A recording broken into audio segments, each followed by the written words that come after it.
बिस्मिल्लाहिर्रहमानिर्रहीम। अस्सलामु अलैकुम वरहमतुल्लाहि वबरकातुहू। नहमदुहु व नुसल्ली अला रसूलिहिल करीम। अम्मा बाद। धरती का सबसे पहला हमल कब और कैसे अमल में आया?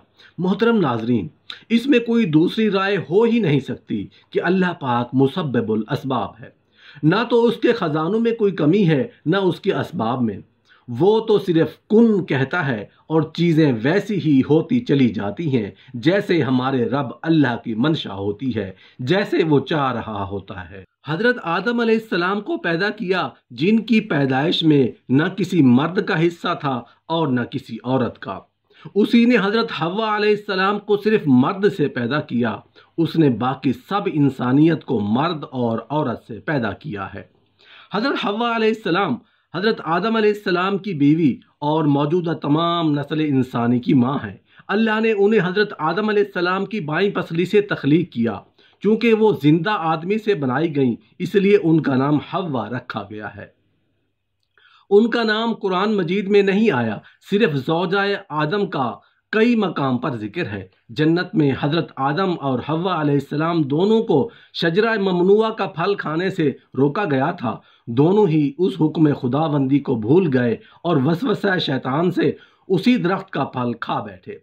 फल खाते ही एहसास गुनाह हुआ और तौबा इस्तगफार में लग गए। अल्लाह जल्ल शानहू ने मुआफ़ तो कर दिया, मगर मशीयत में ज़मीन को आबाद करने का वक्त आ गया, क्योंकि तख्लीक आदम के वक्त ही बता दिया गया था कि ज़मीन पर एक खलीफा या नायब तकर्रुर होने वाला है।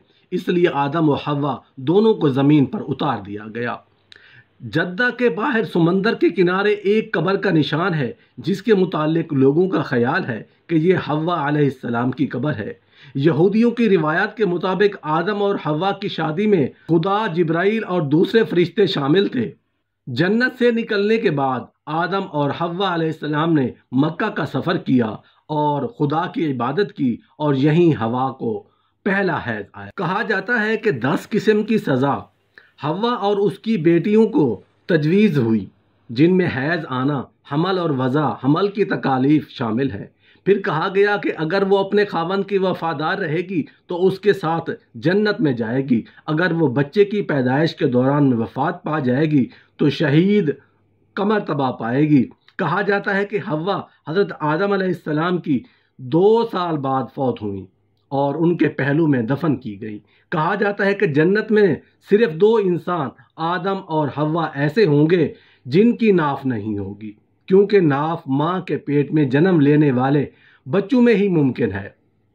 मोहतरम नाज़रीन, अक्सर तासुर ये पाया जाता है कि इस दुनिया में सबसे पहली वफ़ात हज़रत आदम अलैहिस्सलाम की हुई, लेकिन कुछ लोगों का ये भी ख्याल है कि सबसे पहली वफ़ात हज़रत आदम अलैहिस्सलाम के बेटे हाबील की हुई, जिसे काबील ने कत्ल किया था और फिर एक कव्वे के बताए हुए तरीके से उसे ज़मीन खोद कर दफन किया गया। सूरतुल आराफ में अल्लाह रब्बुल इज़्ज़त ने हज़रत हव्वा के हमल को यूं बयान फरमाया है, वो अल्लाह ही है जिसने तुम्हें एक जान से पैदा किया और उसी की जिन से उसका जोड़ा बनाया ताकि उसके पास सकून हासिल करे। फिर जब हज़रत आदम अलैहिस्सलाम ने हज़रत हव्वा अलैहिस्सलाम को ढांप लिया तो उसे खफी यानी हल्का सा हमल रह गया, जिसके लिए वो चलती फिरती रहीं। फिर जब वो बोझल हो गईं तो दोनों ने मिलकर अपने रब से दुआ की कि अगर तूने हमको अच्छा सा बच्चा दिया तो हम तेरे शुक्रगुजार होंगे। मगर जब अल्लाह ने उनको सही सालिम बच्चा दे दिया तो वो उसकी बख्शिश और इनायत में दूसरों को उसका शरीक ठहराने लगे। हज़रत सईद बिन जुबैर रज़ियल्लाहु अन्हु से इस आयत की तफसीर में मरवी है कि हज़रत हव्वा अलैहिस्सलाम को जब पहली बार हमल ठहरा तो आप अलैहिस्सलाम ने बोझ महसूस किया। ये ज़मीन पर आने के बाद पहली बार था। आप अलैहिस्सलाम का पेट यूं हमल की वजह से बाहर निकल रहा था, जिसका बोझ और तकलीफ आप अलैहिस्सलाम को चलते फिरते महसूस हो रही थी। उसी हालत में एक रात आप अलैहिस्सलाम सोई थी। ख्वाब में शैतान नजर आया, कहने लगा, ए हव्वा, तुम्हारे पेट में क्या है? आप अलैहिस्सलाम ने कहा, मुझे क्या मालूम क्या है। इब्लीस ने फिर पूछा, ये कहाँ से निकलेगा, नाक से या कान से? आप अलैहिस्सलाम ने कहा, मैं नहीं जानती। इब्लीस ने फिर कहा, अगर ये सही सलामत निकल आया तो क्या तुम मेरी बात मानोगी और जो मैं कहूँगा उस पर अमल करोगी? आप अलैहिस्सलाम ने हामी भर ली तो कहने लगा, उसका नाम हारिस रखना।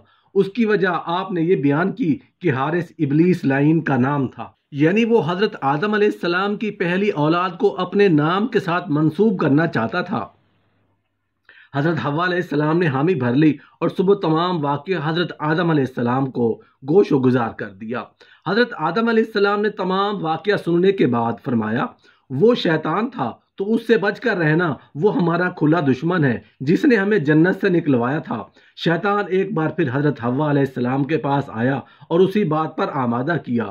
حضرت حوا علیہ السلام نے پھر حامی بھر لی، لہذا جب حمل مکمل ہو گیا اور اللہ تعالیٰ نے سلامتی کے ساتھ بچے کو پیٹ سے نکال دیا تو حضرت حوا علیہ السلام نے وعدے کے مطابق بچے کا نام حارث رکھا۔ ابن جریر طبری رحمۃ اللہ علیہ لکھتے ہیں کہ یہی وہ واقعہ ہے جس کا ذکر اللہ پاک نے سورہ اعراف میں فرمایا ہے۔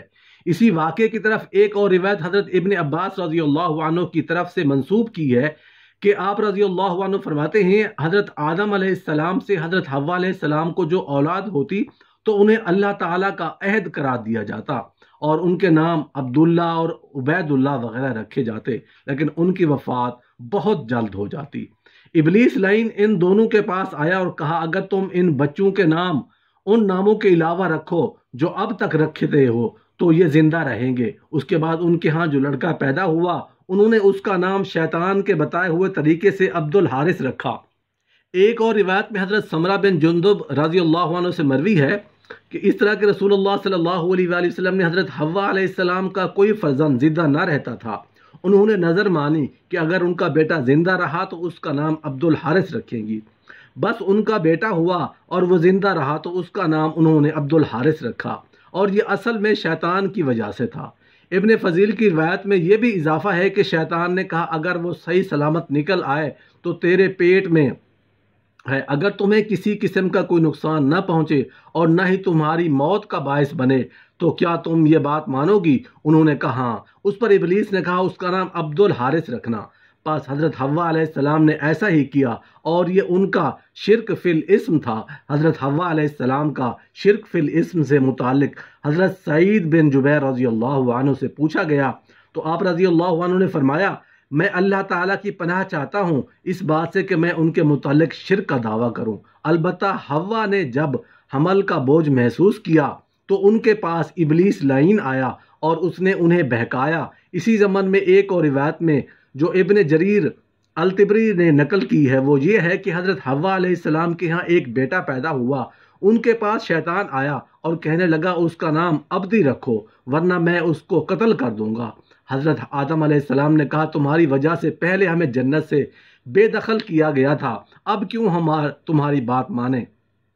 الغرض حضرت آدم علیہ السلام نے شیطان لعین کی بات ماننے سے انکار کر دیا اور بچے کا نام عبد الرحمن رکھا۔ بس ابلیس لعین نے اس بچے کو قابو کر کے قتل کر دیا۔ یہ پہلی ہلاکت تھی جو زمین پر ہوئی۔ پھر جب دوسرا بچہ پیدا ہوا تو شیطان پھر آیا اور کہنے لگا، اس کا نام فلاح رکھو، مگر حضرت آدم علیہ السلام نے اس مرتبہ بھی شیطان مردود کی بات ماننے سے انکار کر دیا اور نو مولود کا نام صالح رکھا۔ شیطان نے اس بچے کو بھی اپنے قابو میں کیا اور قتل کر دیا۔ یہ زمین پر واقع ہونے والی دوسری ہلاکت تھی۔ اس کے بعد جب تیسرا بچہ پیدا ہوا تو شیطان پھر آیا اور کہنے لگا، تم صرف اس صورت میں اپنے بچے کو مجھ سے بچا سکتے ہو کہ آئندہ ہونے والے بچے کا نام عبد الحارث رکھو، جو کہ ابلیس کا پہلا نام حارث تھا۔ ابلیس تو مردود ہونے کے بعد نام دیا گیا تھا، اب انہوں نے اس بچے کا نام عبد الحارث رکھا، جس واقعے کا تذکرہ قرآن پاک کی سورہ اعراف آیت نمبر 190 میں کیا گیا ہے۔ محترم ناظرین، ابن جریر الطبری رحمۃ اللہ علیہ یہ تمام روایت نقل کرنے کی بات کہتے ہیں، یہ تمام روایات اس بات پر دلالت کرتی ہیں کہ آدم و حوا علیہ السلام کی بعض اولاد کی وفات ان کی دو کی وفات سے پہلے ہو چکی تھی، اور اس باب میں اس کے علاوہ بھی متعدد روایات حسن کی تردید کر رہی ہیں، جس میں کہا گیا کہ زمین پر سب سے پہلی وفات حضرت آدم علیہ السلام کی ہوئی، یعنی آپ کی اور آپ کے قتل ہونے بیٹے حابیل کی وفات سے پہلے بھی آپ کے کچھ نومولود بچے وفات پا چکے تھے۔